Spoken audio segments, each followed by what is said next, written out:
Okay, can you hear me all right? Yes, I can. Okay. Today is Tuesday, the 10th of February, 2004. We are doing a telephone interview from the New York State Military Museum at Saratoga Springs, New York. The interviewer is Wayne Clarke. For the record, please state your full name and date of birth. Marion, Rose, maiden name Marino, Long, and date of birth 1/22/23. Okay, and whereabouts did you grow up, and where did you go to school? I grew up in Little Falls, New York, and I went to public school.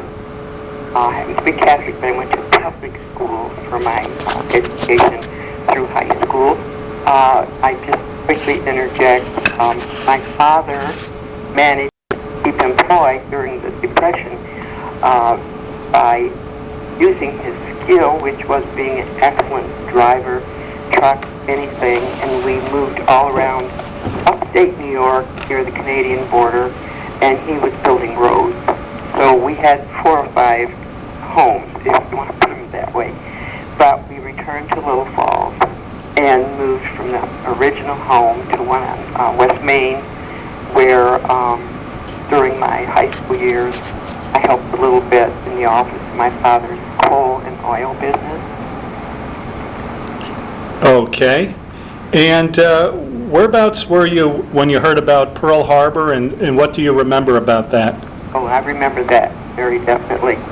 I had a friend who was not a nurse at State Road.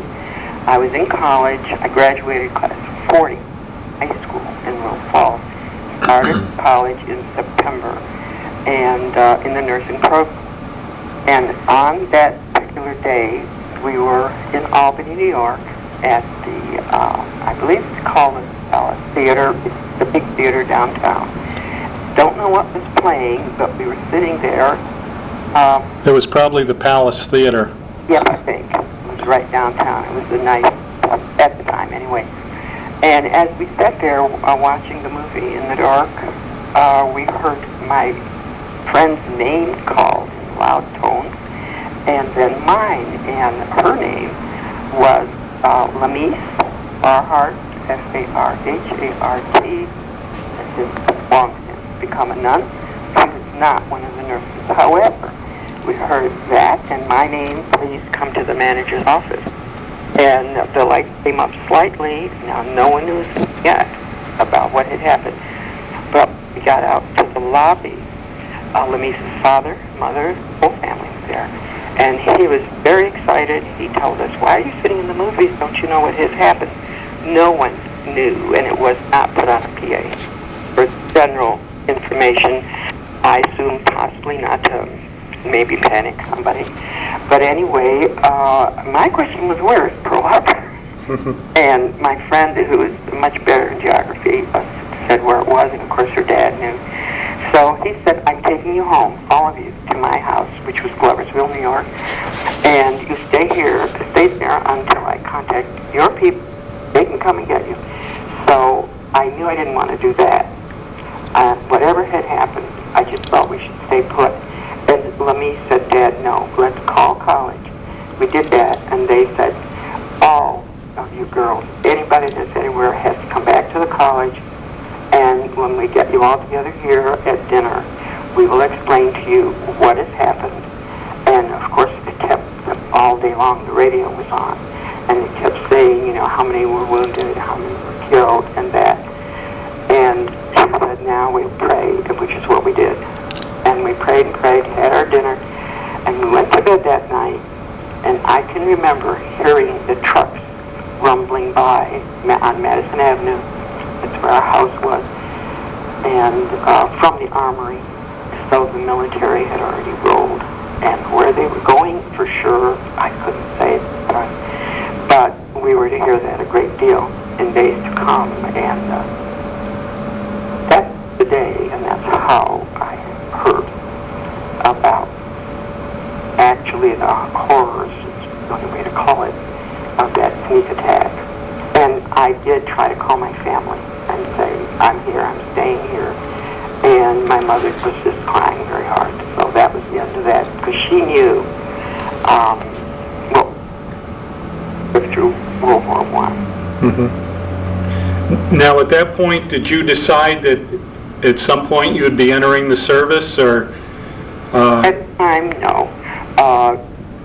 We started our actual nursing in the summer of 1941, and we were all wondering if really this was what we wanted to do.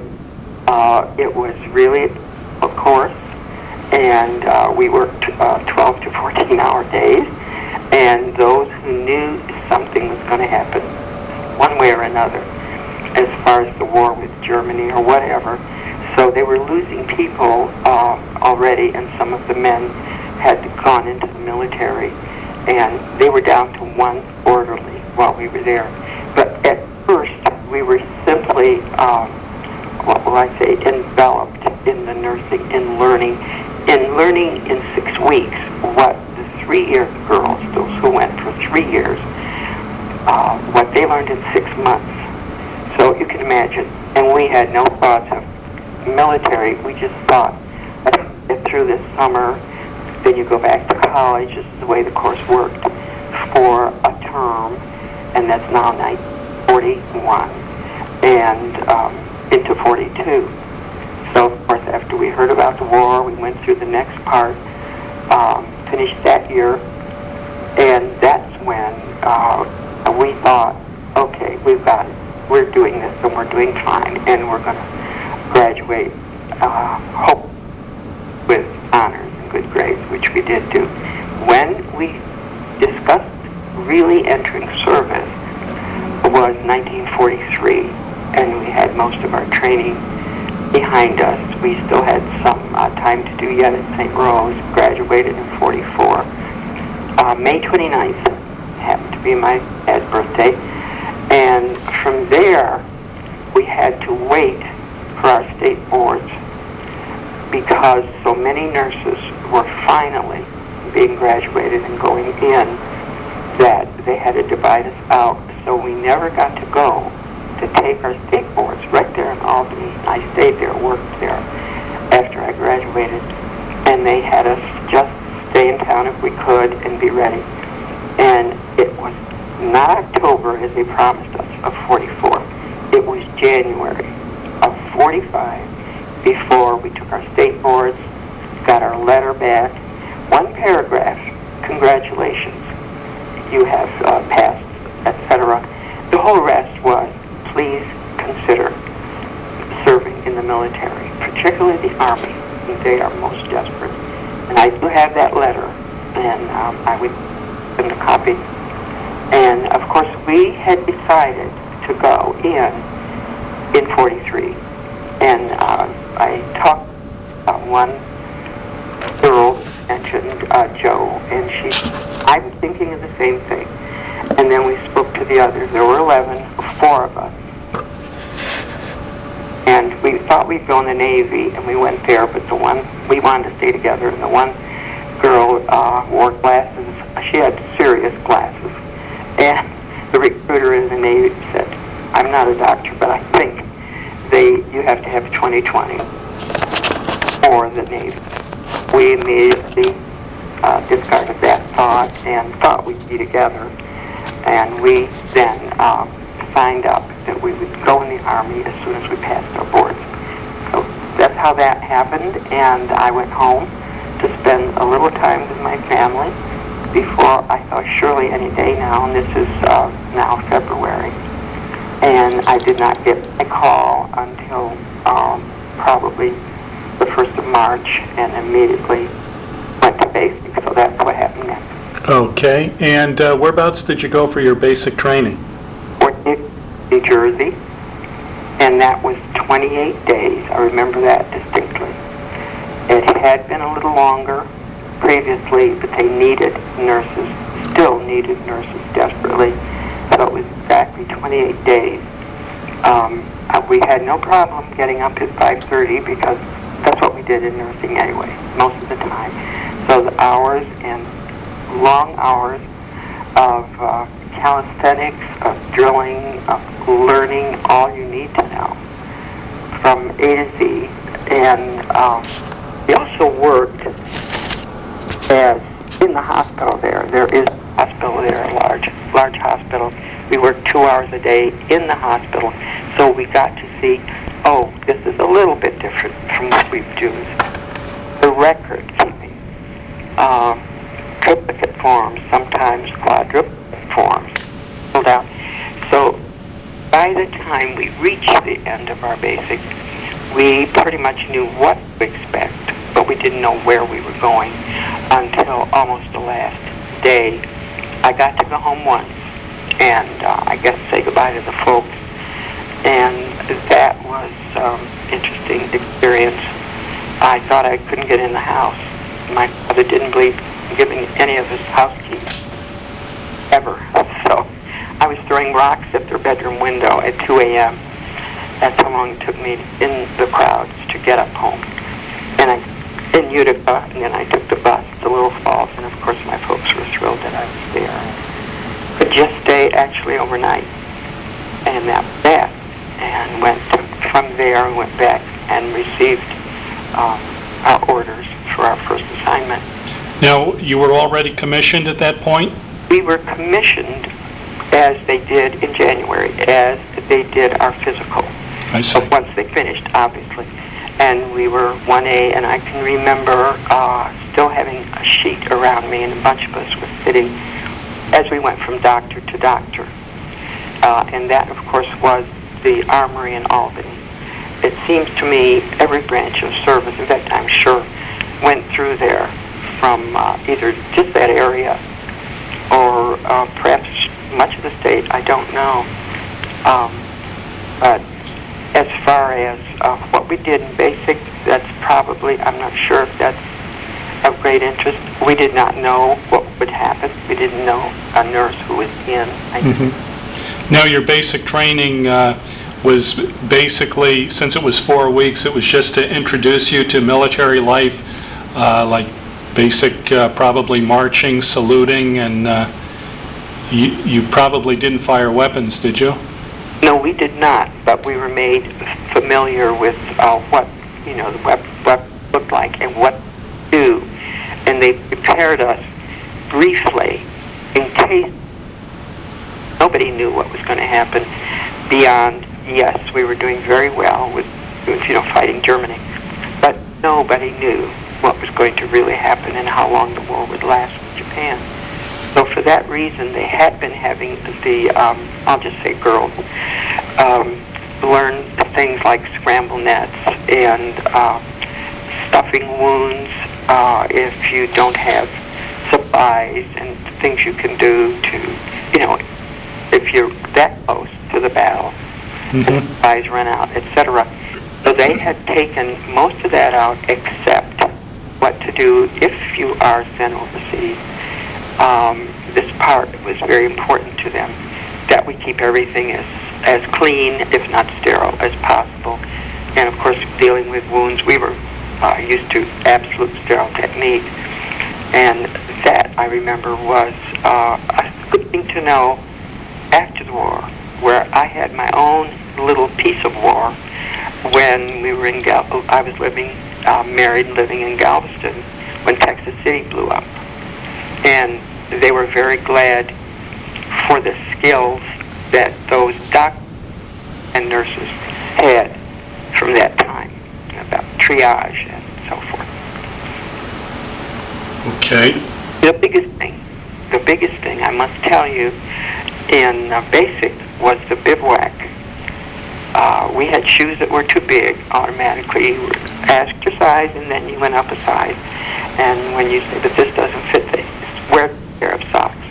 And a few didn't and had blisters, and we used to call it the meat wagon, but it was the ambulance, the Red Cross ambulance, took those people to the rear and treated them and eventually took them back. Overnight, it rained every minute of the time we marched. And we, pop tents for two, and you had partners, and did your K rations, the whole thing, and it would have been hilariously funny, but it was cold, and it was March, and we had never put up a pop tent before. So Anyway, that was very interesting. But there were no pick pads, dances, no. They just wanted to grind them in and grind them out.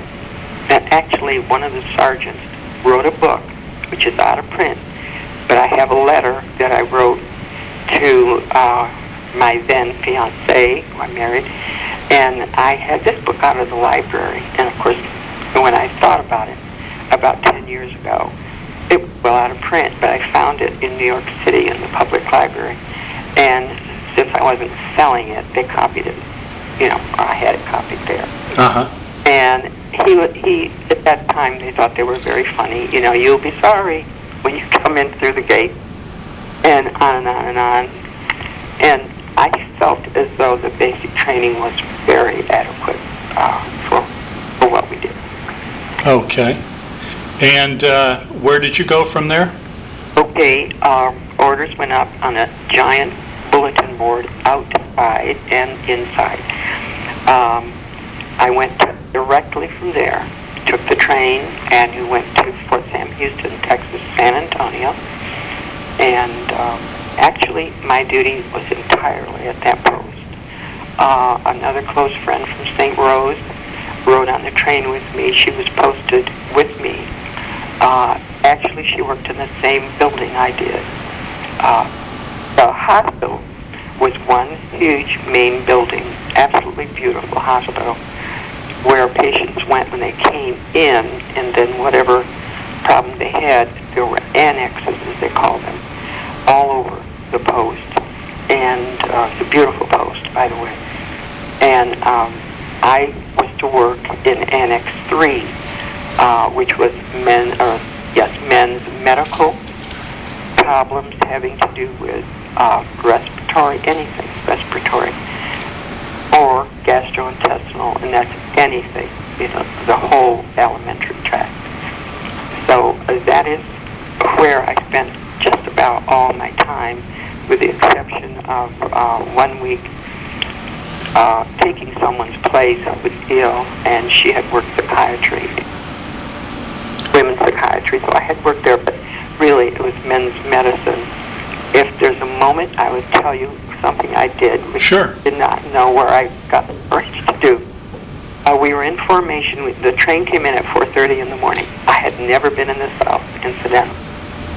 I saw signs white and colored, and I almost said, "What is that?" But, the brain took over at 4:30 in the morning. We hadn't slept, played cards. Some of the fellows in our car.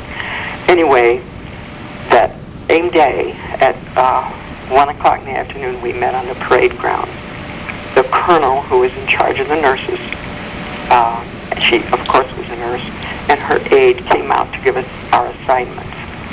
And we would have a tour of the hospital, and then the next day go to our duty post. I, for reasons too long to say, never cared for obstetrics. And it was a joke amongst the girls, just wait and see, you'll get put on OB. And I said, no way, huge hospital. And we stood in formation. When she got to me, she said, Lieutenant Marino, you were assigned to obstetrics. So I stood there, disbelieving, and she went down the line and gave a couple more out. And I thought, the spirit in me just said, I said, may I please speak, Colonel? And everybody looked at me like, oh, she's going to be interested. And I just told her, for reasons best known to me, could I work anywhere else? I don't care where you put me. And she smiled, and I was afraid to say no. Another nurse, 3 or 4 down, said, may I have permission to speak? And she was acknowledged, and she said, I have always worked OB, and I would be very happy there. So we traded. Had that not happened, I would never have even seen the man who I would one day marry. Oh. It was that big a post, and there were different dining rooms, so there's just no way I would have even seen him. So I thought that was interesting. The fact that I was able to work on that floor and meet my hubby at the time, and he was what you would call an orderly. called them corpsmen. And that's another whole story as far as why they were there, or why he was there. There were some orderlies who were there because that's it, and had corpsmen overseas probably, and were working there, waiting possibly for the discharge when the war was over. Was there any problem with fraternization, or he was probably an enlisted man? Yes, it was. And to say very quickly, what he was when he started out, he was from Maryland. He went to college a year and a half. He was 19 and then went on in. When he was drafted, he was an only child, so he waited for the call. And Army, of course, and was sent to the West Coast after his basic. They were getting ready to ship out, and they were packing for the Pacific and packing their foot lockers, so he knew where they were going. And he had a squad he had trained, and he felt as though he had done a good job. They were called together, and some names were read, including his. They reported to an office that they were assigned to, and they were told, "We're keeping you here. If you wish, you may go with your troop, or you may go to OCS, which, as you know, is officer candidate. And that's a 50-50 deal, whether you make it ever home, ever. And the last thing was, or you can continue your college education. And that's it. But you must take what they tell you." He started engineering. He was going to quit and didn't. He hated the math, but he was very bright, and they said, "Stay put." The Army changed its mind now and then. Indeed, it did. It changed to pre-med after he was only there 2 months. And he had all of his pre-med finished.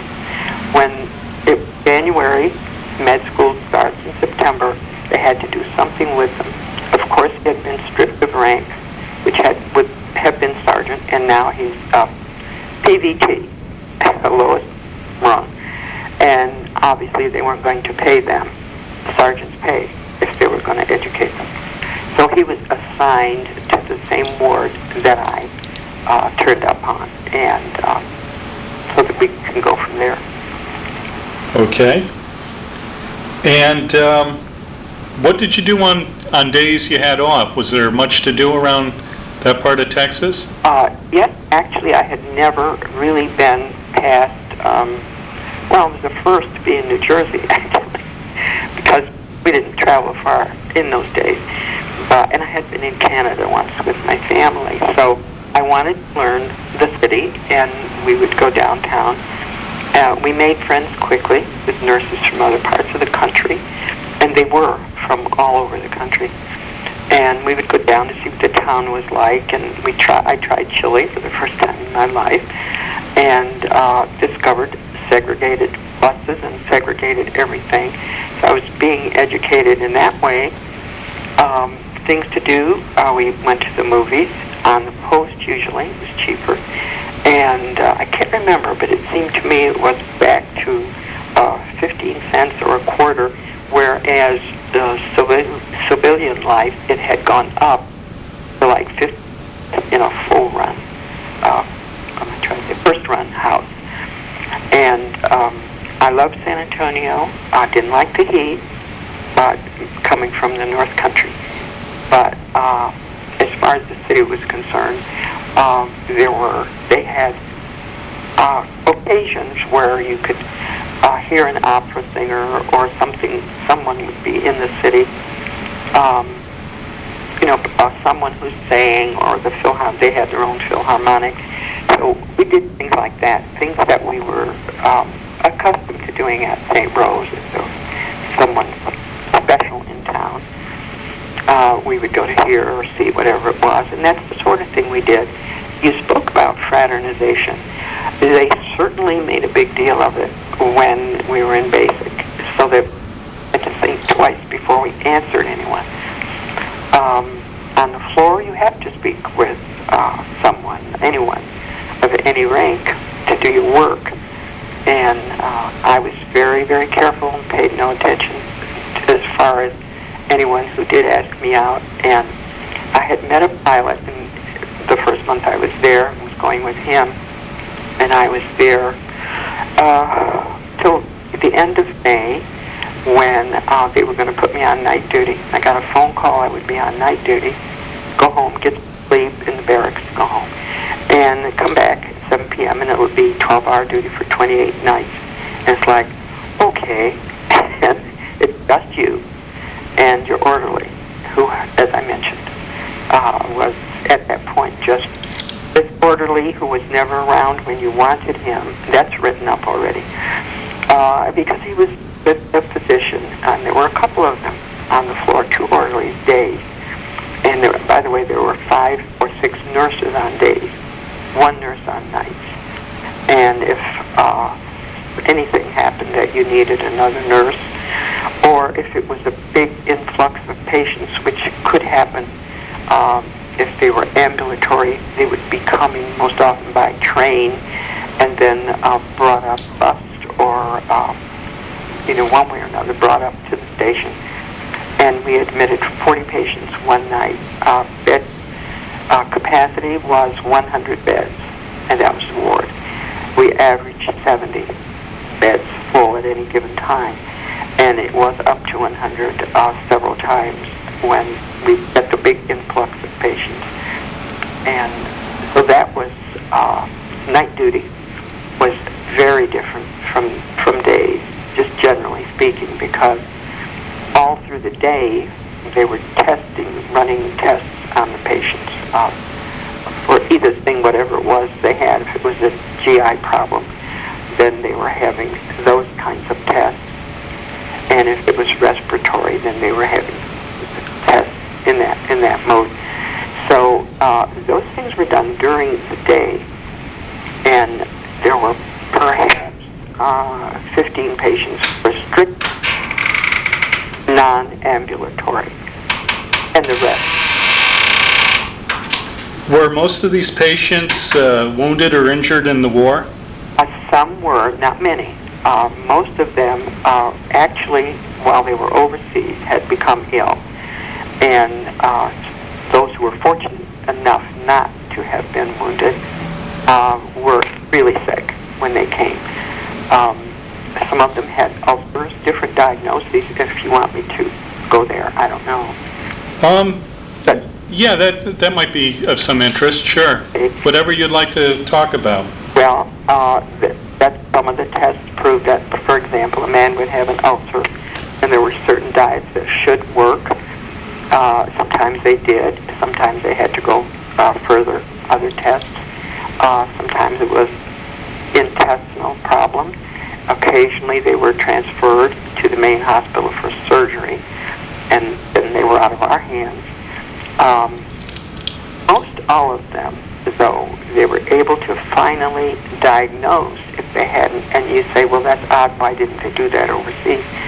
Because some of the things they had, for example, the intestinal things, think about the conditions when they ate in battlefield situations. In their food, they could not wash. Anything could, have dirt or whatever. And odd little worms they would have. Mm-hmm. And so then there were special treatment for that. And then they'd work with them to see what they could tolerate. The aim, naturally, was to get them well enough to go home. In some instances, they had several barracks that were not full. Now, this is a little later, after VE Day.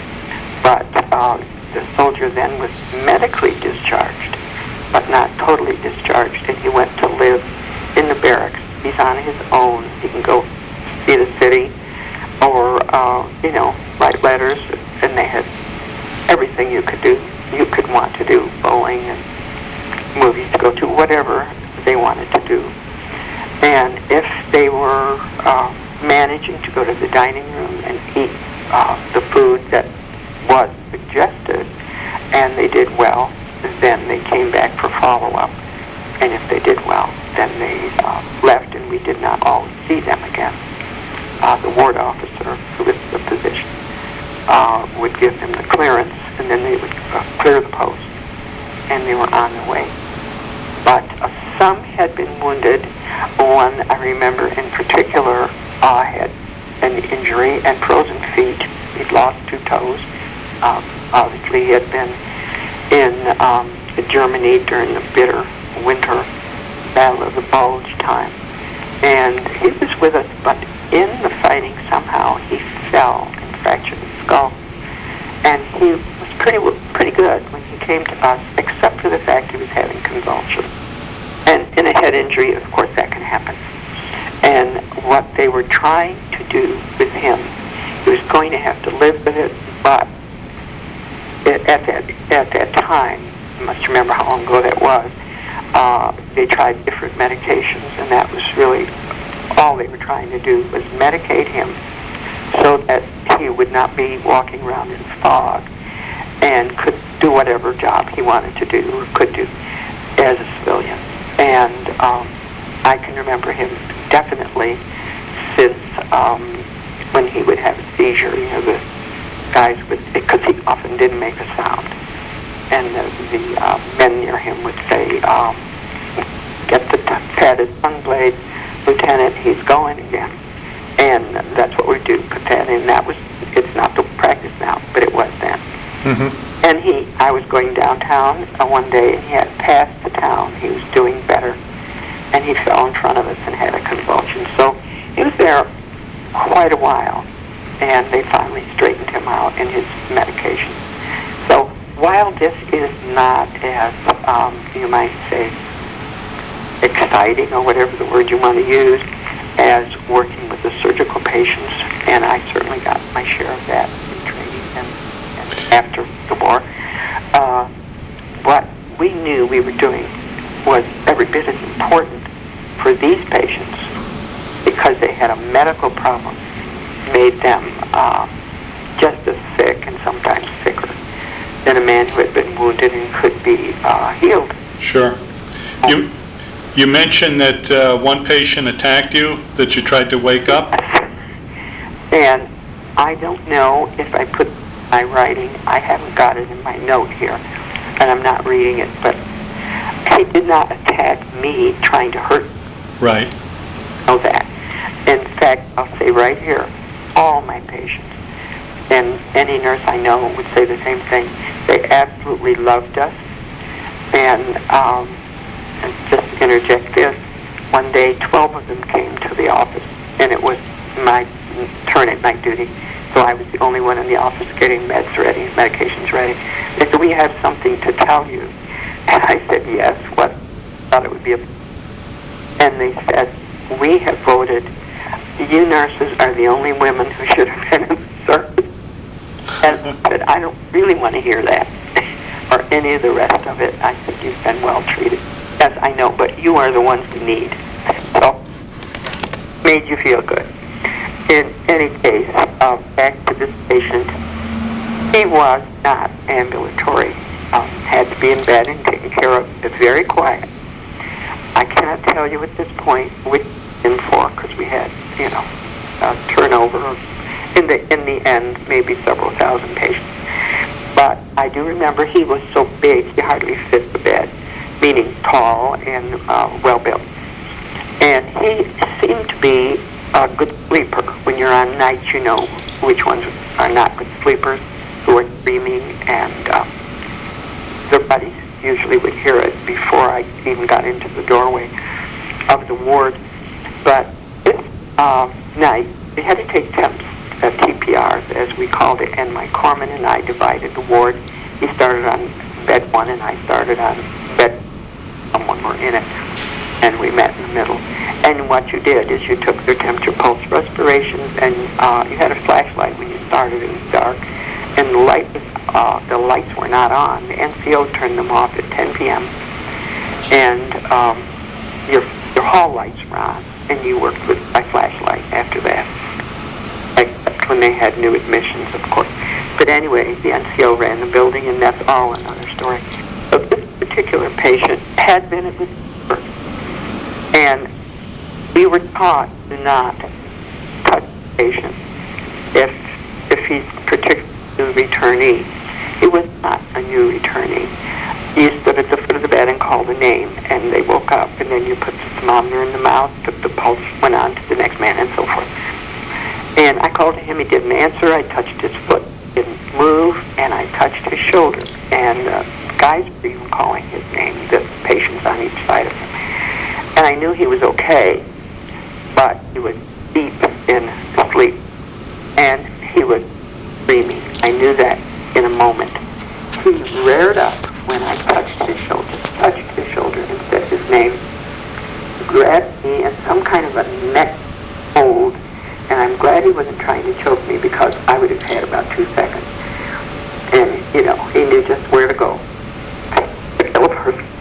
And he yanked me down, my thermometers flew, my cap flew, and in an instant, patients on either side had to actually pull him off, or free me, as it were. I was a little shook, and my orderly came rushing over also, and I said, it's Lieutenant, you're all right, you're home, you're all right. And his eyes just looked like he was still somewhere in a battle. He never told me in words who he thought he was fighting, but that wasn't important. What he did say was, I am so sorry. And every day, every time he saw me, he said, are you all right? I am so sorry. And I said, I'm fine. It was just my wake-up call. Absolutely, let the temperature go. Don't touch on the shoulder even. So that episode, and the other couple things I think I mentioned to you are in writing. I don't know if you want me to go over the... Sure. There was an interesting story about a soldier that took a mattress home with him. Lord, yes. He was something else from day one. He was there when I got there, but I was on the ward to his, and they asked me to, they were consolidating one ward, and it was, I believe, June, and I worked at him when I was on night duty. And during, he was fine. He was a good sleeper, and he was a good guy, and the patients could smoke in those days as long as they could sit in a chair. They could not smoke in bed, absolutely forbidden. But if they needed to smoke, a soldier next to them would hold a cigarette. So anyway, it was back on days, and this patient was so restless, he just could not seem to get his medication just right, so that he could go home. And anyway, he went to the doctor and he asked for a day pass. He wanted to go someplace in the daylight. And the doctor said, yes, you can go, but you'll need to take somebody with you. The ward officer asked me if I would go. And I said, well, I don't know. I mean, he's enlisted. Is that okay? And he said, oh, yeah, he's your patient. So he wanted to go fishing, of all places. I went with him fishing, and this was ridiculous, but he had a good time, and I barely got back on time to go on duty. So I knew he was just full of it. He really was, full of himself. So even though he wasn't well totally yet, he was in high spirits. So then, this one night, he got a pass to go downtown. And they must have had a very good time because the MP brought him back. He was injured. He had broken his shoulder. And even the doctor was getting a little tired of his antics and said, for heaven's sake, can't you figure him out and send him home? So before he went home, again, I'm on night, it's October, and he was all excited because he was going home the next day, and I thought, thank God for him and the ward. And I said, why are you dressed now? Your bus leaves the post at, I believe it was 6 in the morning, and he was just excited. The NCO had given his uniform, which the uniforms were locked in the clothing room. They never had access to their clothes. They had robes and pajamas and slips. But anyway, he was ready to go. So I said, please lie down and rest a little while. You have 2 hours yet, and I'll wait. So the next thing I could smell was something curious, smoke and whatever. Here he was, lying on his bed, and I didn't see a cigarette, but I smelled and saw a little bit of smoke. Patient never woke up. And I woke him up and I said, "What have you done?" I smell smoke. Got him up into his chair, or he got into his chair, and he had been smoking in bed, and briefly, and dropped the cigarette, and it went down onto the mattress, and the mattress smoldering inside. And the wards were so huge that where his bed was, it took a few minutes for it to drift out. And I made hourly rounds anyway, and would have discovered it soon. But, all he did was apologize and said, "It's not so bad." And I said, "I'm sorry, I have to report this." So I called the NCO, who was absolutely great NCO, did his job beautifully. And he put the lights on the ward and came up, saw what had happened, and said, "You cannot leave, so you sign a statement of charges," which meant he had to pay for this. Well, he was ready to go. He had technically cleared the post and was medically discharged as well. So he said, "I'm okay, if I have to, I'll pay for it, but I get to keep it. It's no good. It has a hole, it wasn't big, but it's burned underneath." And he said, "That's it. I pay for it, I keep it, otherwise I am not leaving here until I know, that it's mine." And he said, "You can forget that, and you will sign a statement of charges." So he went back on downstairs, and he was posted right by the door. The rest of the doors were locked. Nobody could, you could not go out unless you were released by him. So when it came time to go, I thought, well, he's going to have to do something. And I said, "Please, would you please sign the statement?" And he said, "Okay, I'll sign it." So the NCO came back up, he signed it, still felt happy, went downstairs. The bus is coming, and I tell my patient, "Okay, you went downstairs," and he had already said, "Thank you for everything," so forth. And I was busy at my desk, and he stopped, and he had nothing with him but his duffel bag. And I thought, good, he's given it up. So he said, "Goodbye, Lieutenant." He saluted me, and he winked at me. And I thought, I don't know what's afoot, but whatever it is, he's leaving. And I thought, in a few minutes, I thought I'd go and look out the window and see that he's not on that bus. Actually, it was now 6. And there he stood with the mattress rolled up tightly, with his web belt, one of his web belts, holding it secure. And he had it over his shoulder, and he struggled and got on that bus and left. And I thought to myself, he had to have help here. And the fellows on the ward said, "Gee, Lieutenant, we really don't know what happened." And of course, they had dropped out of a window, and he had picked it up where he couldn't be seen by the sergeant at the desk. So that's that story. Okay, do you have any other stories you'd like to mention? I have one, and I don't know how our time is. I'll try to make it brief. You've got all the time in the world. All right. One day, it was days now, and there were, as I said, 3 or 4 nurses on, and we had a captain who was charged that day. At this point, they were coming and going. Some of them were being discharged for home after the E-Day, and so the personnel changed a great deal during those few last months. But in any event, one of the gray ladies came up, and they're like a Red Cross, but the older ladies. Library books and write letters and whatever the patients wanted. But we had a German prisoner of war on our floor, and he was very quiet and was a bit. And apparently, the fellows had found out that it was his birthday, like the next day. So the gray lady asked if she could bring a cake for his birthday. And the captain said, "Well, I guess it's all right." So I heard this, and I didn't think anything of it, except that's interesting.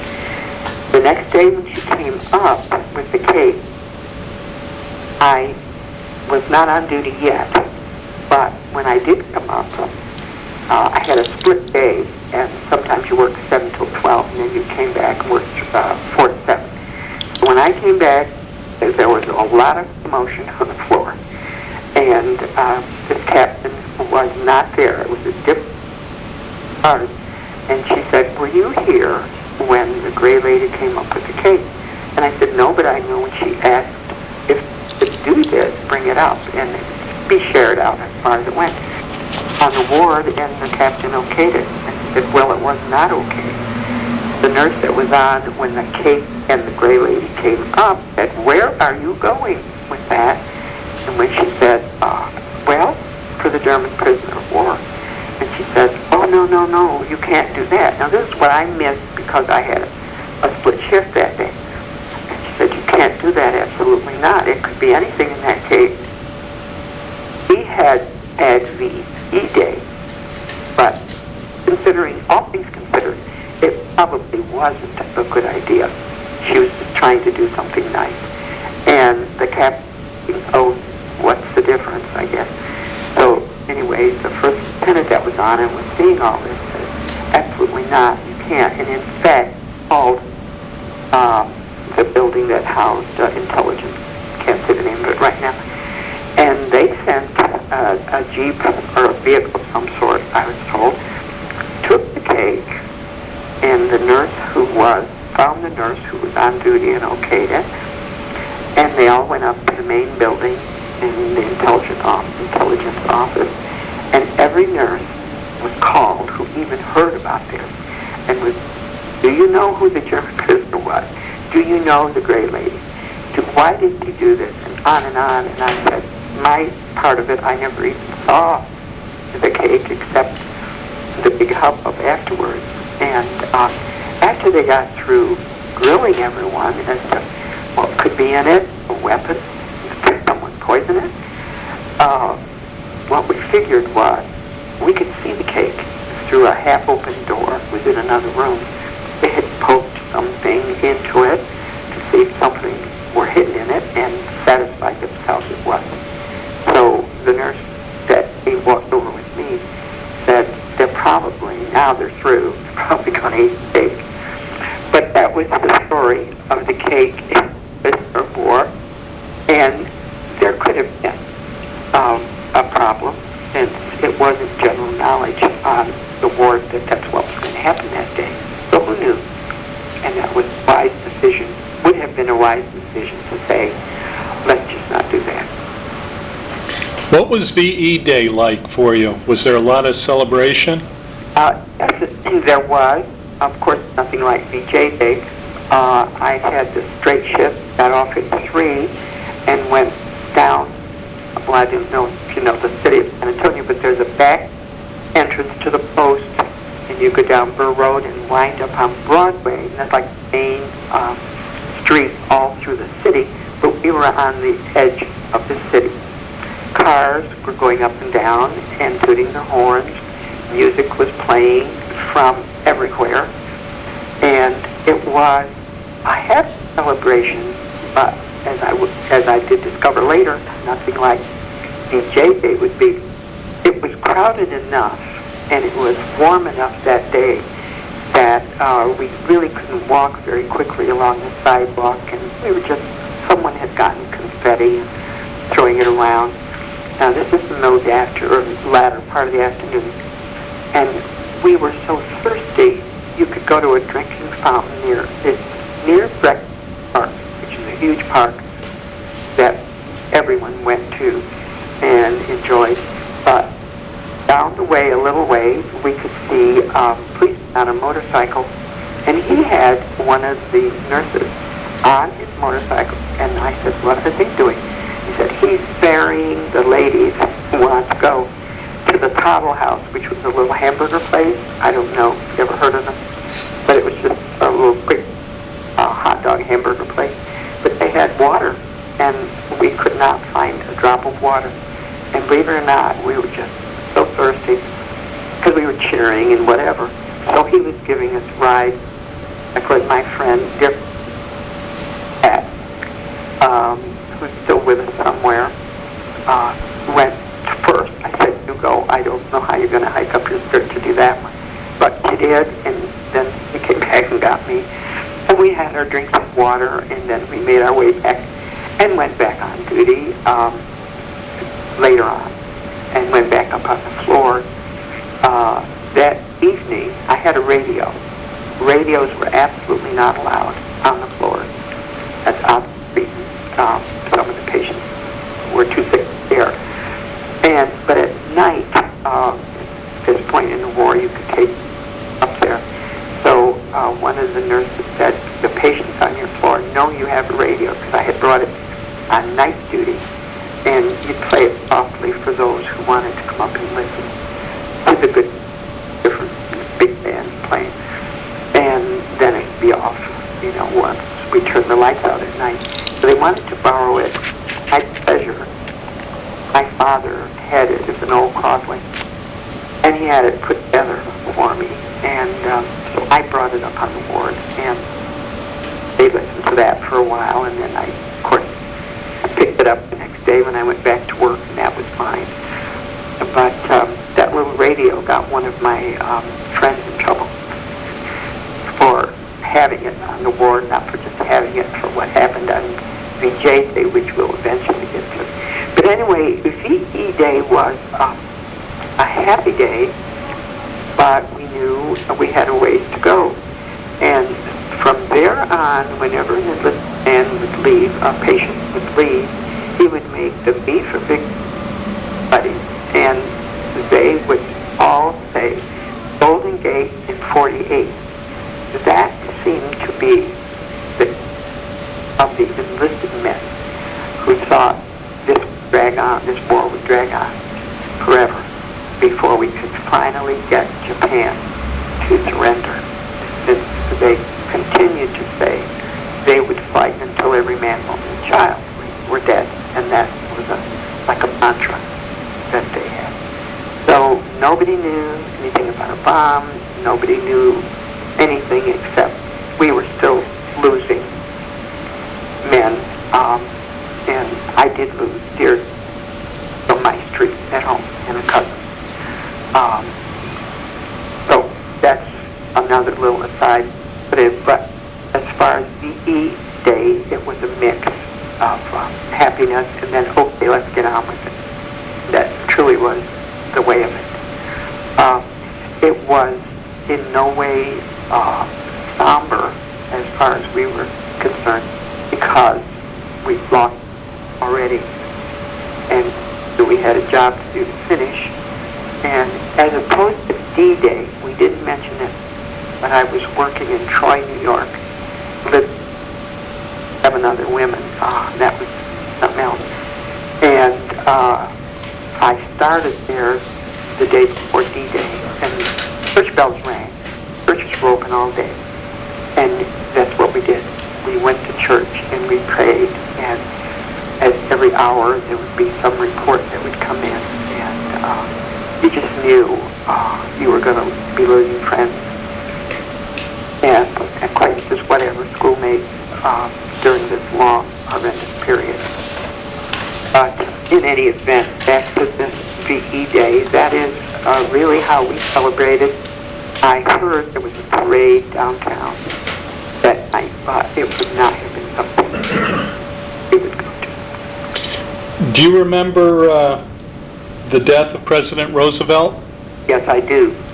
And the impact it had on me, I was in basic training at the time, in April, part of April. And for that, I was there, and we just heard it. I think one of the officers who was teaching us a class got the news, and we all stopped and with our mouths open like, oh, what next? What will happen now? And nobody knew much about Truman, and we knew what he looked like, but we did not know much about him. Wondered what would happen after that. We knew we had lost someone who we felt we were almost part of a family. As a child, he was in office so long. As a child, I can remember a young girl listening to his fireside chats with my parents, and they all just looked up to him. It's bring us through the Depression. Everyone felt a great allegiance toward him and love. And that day of mourning and that time of mourning was intense. Being in basic training, we could do nothing more than I'm Catholic and to go and light a candle and into chapel and pray for repose of the soul. But we just were concerned as to what's next. But as we knew, we had our work to do, long hours, long days, and then on to my post in San Antonio. That really was my take on it. You give yourself over too much, even to mourning the loss of your school pals. My mother wrote every week to each other, and I swear almost every other letter would be, you remember so-and-so, he was killed. You remember this one, he's wounded at Tarawa. Yes, I remember we played softball and on and on.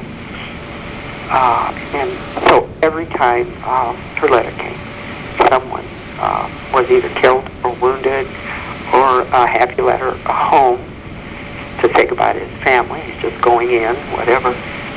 Those were letters home, which I wish I had kept. I have a handful of letters that I wrote to my then fiancé at that point when he went off to medical school, and while I was still at Fort Sam to work.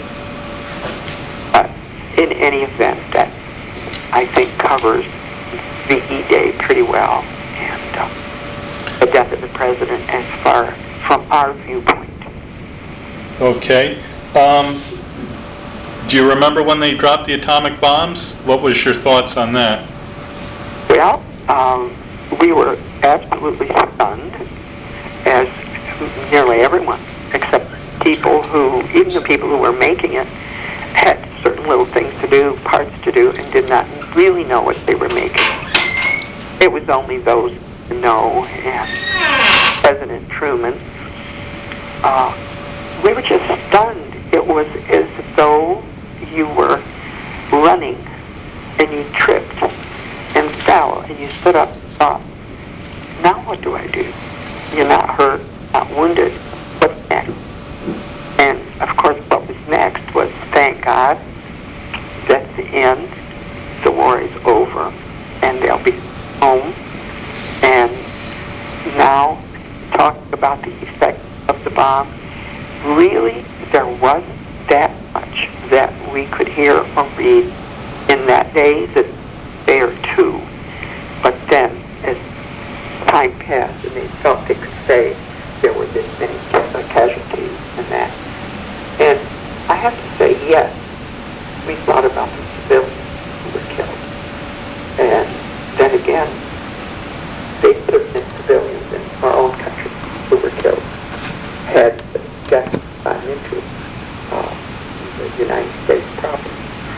So your feelings are mixed. Good, they did this. They were warned, and they did that after the first one, and they did nothing to say, this is enough, we surrender or whatever. So we felt justified, and I had felt that way for a lot of years. And strangely, one of my husband's best friends and his wife and I were friends, were Japanese. And this was only in the early 50s.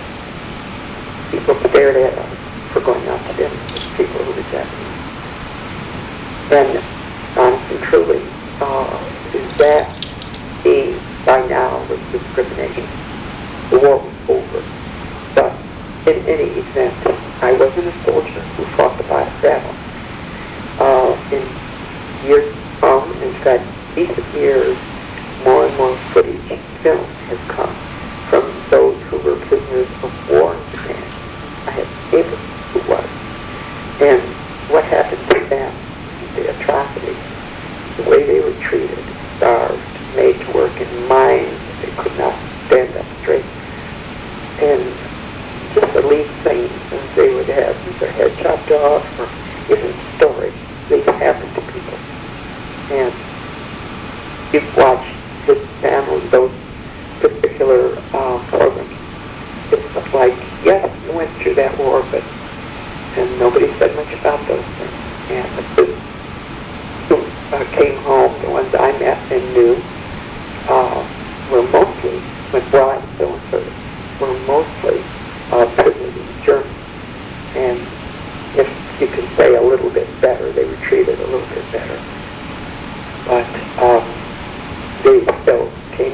looking like skeletons, many of them. They did not get proper nourishment. So, as far as the bomb, yes, I felt we were justified in any weapon we had. And I actually took some courses just recently at local college, and one of the professors had still more information on what I never heard this one, that they actually were assembling planes underground. They still had pilots, elite pilots, who they were raising for our beachhead, our landing on their shore, on their island.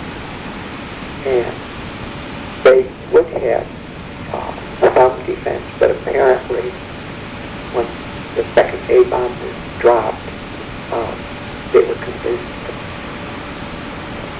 Really, that's about all I can say on that. Okay, I see that once the war ended, you were in the service for approximately another 9 months. What was it like at that point? Did you have the same type of cases, or did things slow down for you? Or no, things speeded up. Actually, we got busier, and I'm going to take a sip of water here.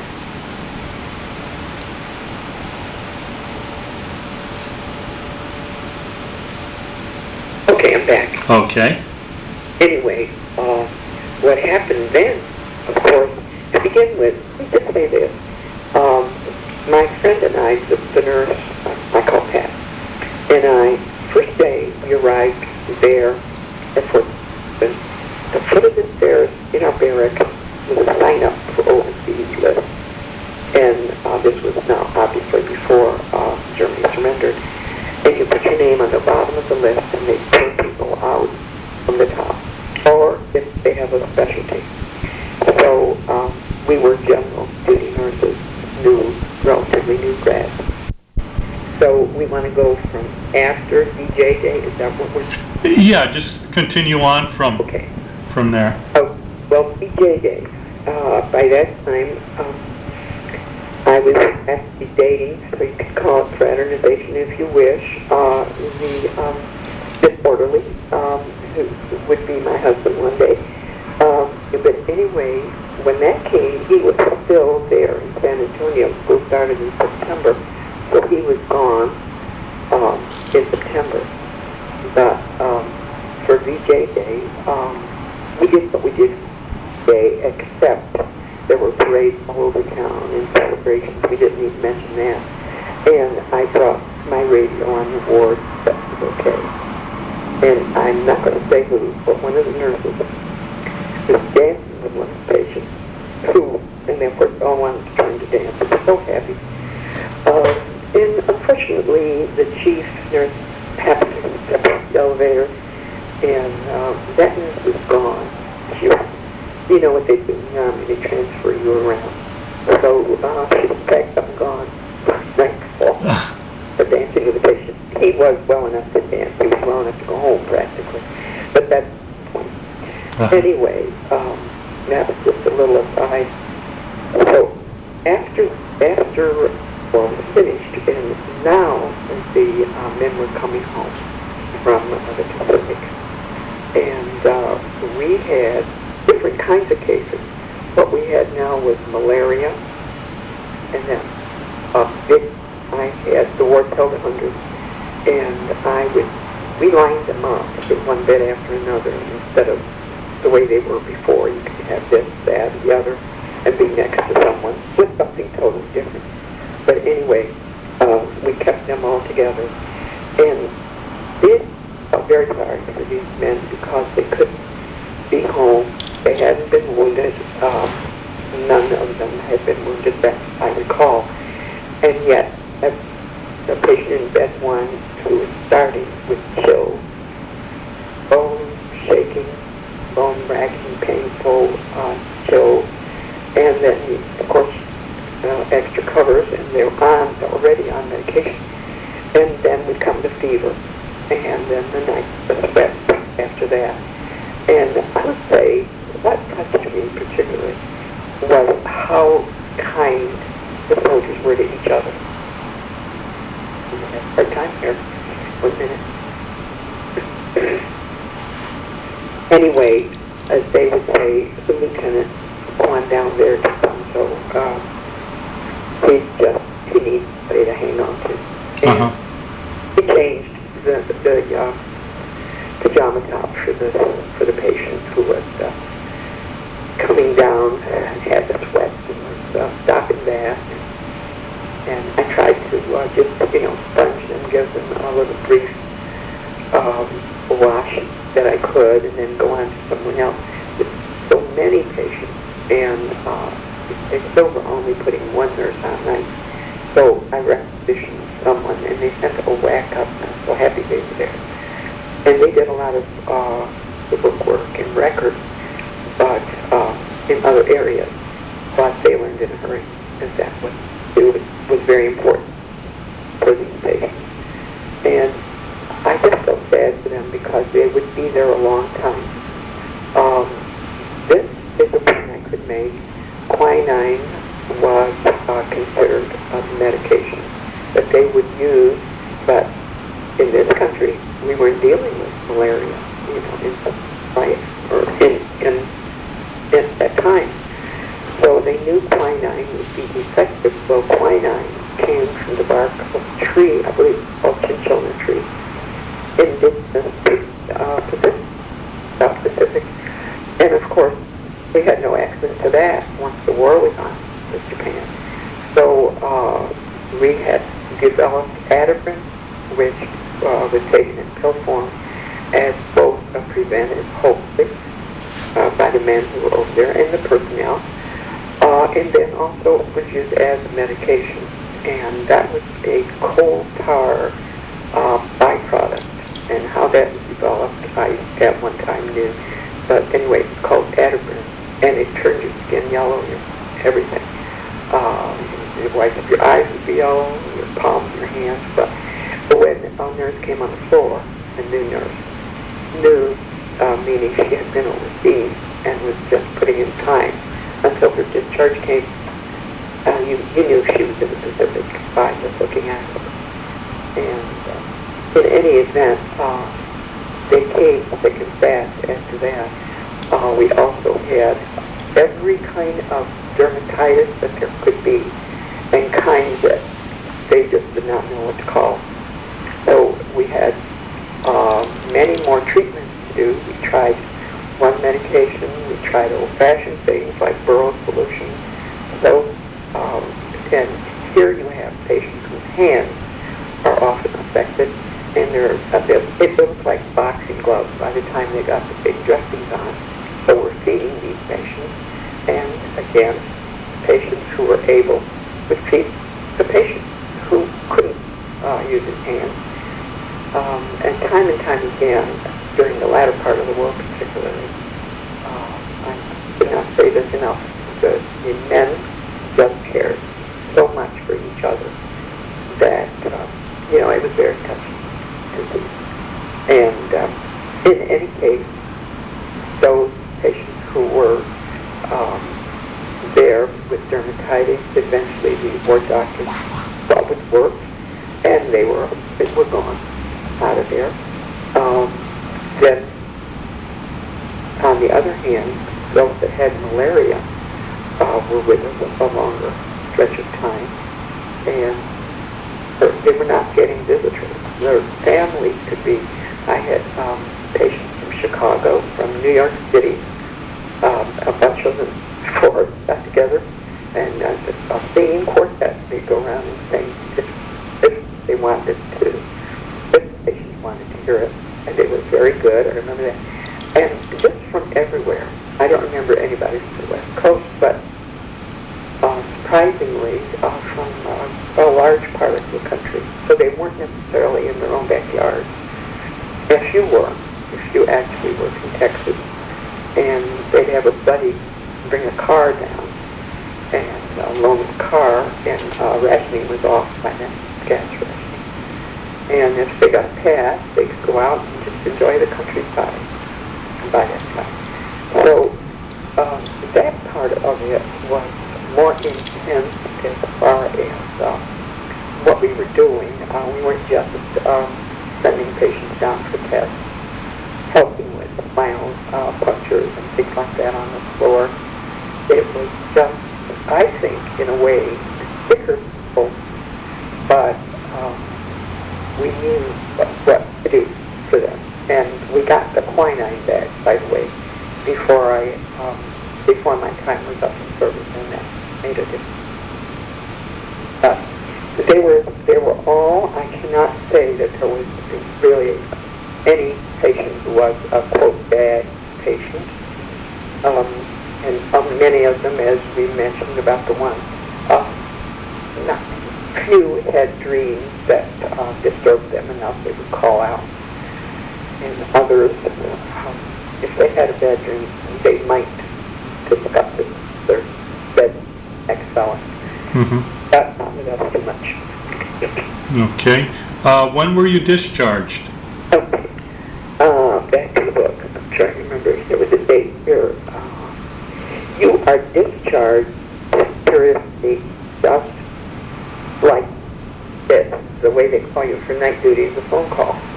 So I put in for my discharge. You have to know I was married while I was in service, so we can't pass that by. Uh-huh. We were not going to be married until a year or so, and then once he was in another city, that changed the whole thing. So we couldn't see each other but once, I think, during that time. So anyway, he said, why don't we get married midterm, which for him gave him 2 weeks. So I was able to get 2 weeks leave, and my mother arranged the whole thing. I had the whole job, and it was big Catholic Italian style. How can I say that?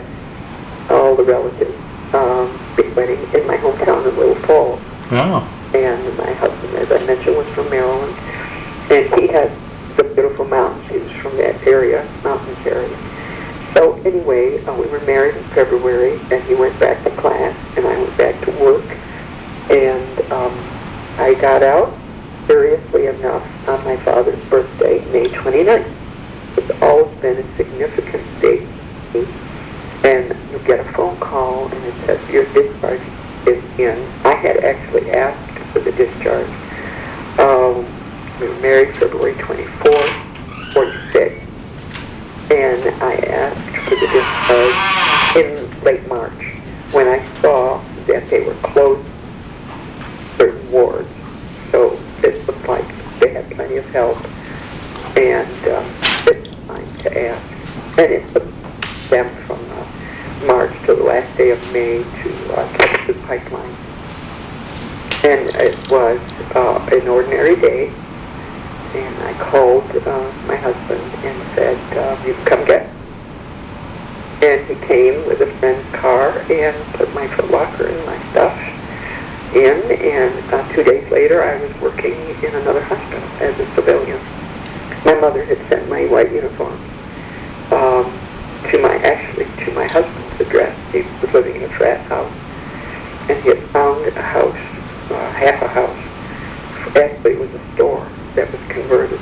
You lived where you could in those days. Converted so-called apartment. And I just went right on working since he was a student, and he was on a GI Bill now, on a stipend. I think it was $60 a month. Did you take advantage of the GI Bill at all yourself? I wanted to, but I could not because of what was needed during those years.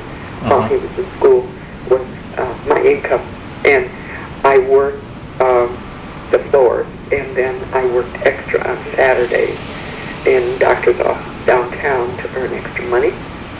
And I actually decided I could do more than that, and I daylight hours, and I took, you remember Watkins products? Yes. Oh, vanilla, spices, and Christmas greeting cards. I heard they were looking for someone, and someone mentioned it to me, and I thought, why not? So I also went door to door and sold Watkins products. Oh. So it was precious little, add it all together. But remember, my husband was studying a great deal. Uh-huh. So I did go to school, and I thought I could use my GI Bill. I wanted to learn Spanish because I thought we'd be there long enough that it would really help me. And it would have. and I wanted to learn finally to type, help him with his papers. But unfortunately, that did not last long, and it was my second try doing this. The first time I was in the Army, 2 days later, after I'd paid my tuition, I went on night, and I had nothing to say about that. Now, trying it again in Galveston, Texas, and I was into it about halfway through and waiting at a bus stop, and I saw a murder in front of my eyes, and I decided this is not a good part of town. So it was like 10 o'clock at night, and I decided I was not going back. Oh, I don't blame you. Yes, right at the bus stop, and that was more than I cared to see. So that was that. And no, I did not use my GI Bill. I had thought I would, but instead I was busy having children and establishing, finding places to live, as my husband went from medical school to his internship, and he made a decision that was a very wrong one. We decided most internships pay so little, $25 a month, and I said we were barely making it on his 60, 65, and what nurses earn very little, by the way. Guardsmen earns more. He knew that. Actually true. And all during that era, very little. Army was 171 and change per month when I was in service, and I earned approximately the same thing in civilian life, and had more expenses in civilian life. So anyway, that's why I was working several jobs. But as far as that is concerned, the point I want to make is, I'll go back in the Army. That's what he decided, and he could earn $300 and I think it was $25 a month. Well, guess what? We had Korea, and they found him. He finished his internship, and I'm 7.5 months pregnant with my number 2 child, and he came home to lunch one day, and that war had started, and it was already making me nervous because I knew they were going to find him. He was into the Army, and he came home. He's a first lieutenant now, and he came home and he said, "I have a present." What is it? And he showed me his captain's scars, and of course I knew that. And I said, "Where's that?" And his orders were in his pocket, and he handed them to me. We had just moved in and had everything settled, bought groceries, and that was that. They gave him a month, and I decided to give up the house. And that was the first house we ever would have had. And I moved in with my family since I just thought it was going to be a short war. I was with my family for the duration, a year and a half. He was gone. So anyway, that was a very tough time. But in the end, it evened out for him. He saw his service as a physician, and he was only in the dangerous area, the most dangerous area, the first part of the war after the landing in China. And he was in an area right near there for about 4 months, and then they moved him south into Daegu, which was quite a ways down in the southern part of South Korea. So it had been fought over and taken pretty well. He felt pretty secure there, and was for the duration of the time he had to spend, which was, so that's how that went. Okay. Did you join any veterans organizations or attend any reunions? No, I did not. I was really very busy, always working with the family, trying to rebuild a little house. So I really did not. I have to say this, when we finished our service, that was that. We loved what we did. I would not have wanted to have been anywhere else except where I was in the military. I felt immediately this is where I belong during the war. And now I'm really doing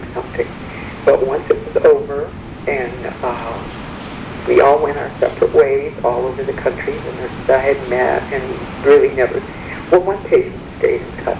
One stayed in touch. He was there the whole time I was there. But in any case, no, I did not feel any desire to do that until my later years, and then they had the American Legion, and of course the SW, which I would not be, in. I was not overseas.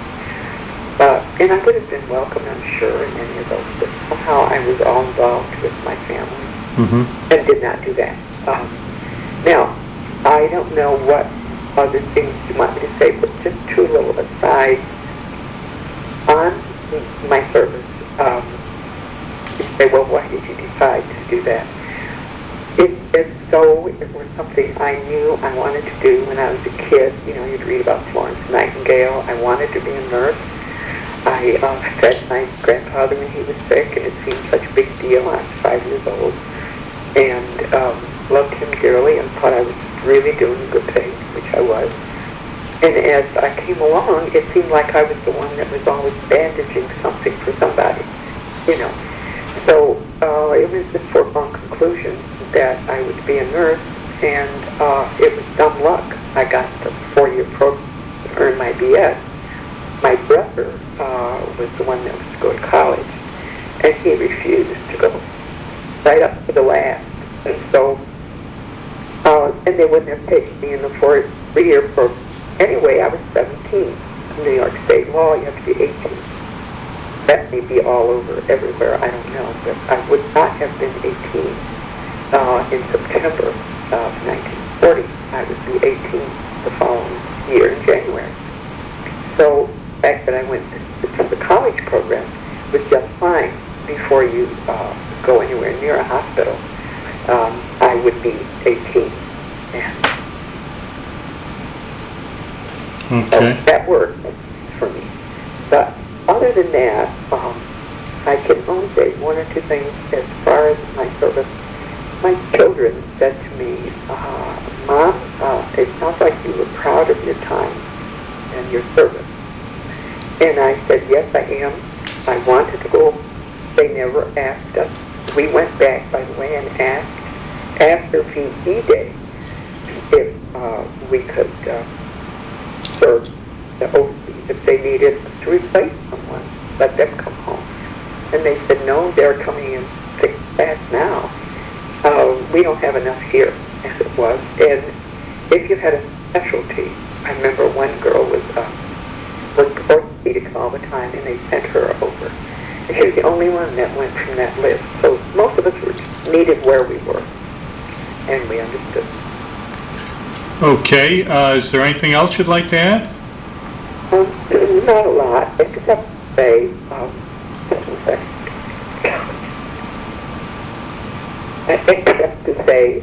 when I decided to go, I did not go home and say, by the way, I think I'll join the Army now that I have my state boards passed and, in hand. I didn't do that. I made up my mind I was going a year or more before I said anything. I had a brother. Had he been in, I might have thought twice. There were 2 girls and a boy in the family. But he had a bad heart, and it would not take him. He tried every branch. It would not take him. He said, go home and be happy. And he could not have made it through basic. I know that. That's what I did. He could not have done. So anyway, the point is, I felt a little bit as though I were serving for the family, as it were. And my father was in World War I. He loved the country, absolutely loved this country. So when I sat my parents down and said, this is what I am going to do, I am going into the military, and by the time I knew Army, and I said, it will be the Army, and this is the way it's going to be.